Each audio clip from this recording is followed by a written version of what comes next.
Lyca நிறுவனம் தயாரிப்பில் இயக்குனர் ஐஸ்வர்யா ரஜினிகாந்த் கிரிக்கெட் விளையாட்டை மையப்படுத்தி லால் சலாம் படத்தை இயக்கியுள்ளார். இப்படத்தில் மொய்தீன் பாய் என்ற கேரக்டரில் சிறப்பு தோற்றத்தில் நீண்ட இடைவெளிக்கு பின் ரஜினிகாந்த் நடித்துள்ளார். இதனிடையே லால் சலாம் படத்தின் இசை வெளியீட்டு விழா சென்னையில் நடைபெற்றது.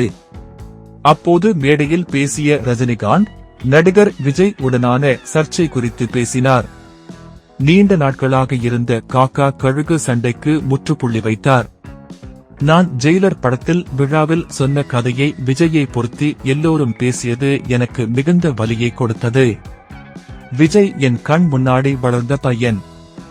அவராக கஷ்டப்பட்டு இன்று இந்த உயரத்தை அடைந்துள்ளார். இதுல எனக்கும் விஜய்க்கும் போட்டின்னு சொல்வது வேதனை அளிக்கிறது. எப்பவும் விஜயும் நானும் எங்களுடைய பேச்சுகளில் எங்களுக்கு நாங்களே போட்டி இன்னுதான் சொல்லி இருக்கிறோம். அதேபோல் விஜய் வந்து எனக்கு போட்டின்னு நினைச்சா அதில் எனக்கு மரியாதையும் இல்லை, கௌரவம் இல்லை. அதேபோல் விஜயும் அப்படி நினைத்தால் அவருக்கும் மரியாதையும் கௌரவமும் இல்லை. தயவு செய்து எங்கள் இருவரையும் ஒப்பிட்டு சண்டை போடுவதை ரசிகர்கள் நிறுத்த வேண்டும்.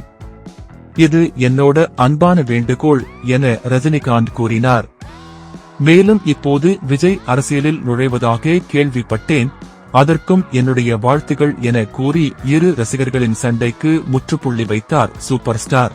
சினிமா மற்றும் சின்னத்திரை செய்திகளை தெரிந்து கொள்ள கவர் பேஜ் சேனலை சப்ஸ்கிரைப் பண்ணுங்க.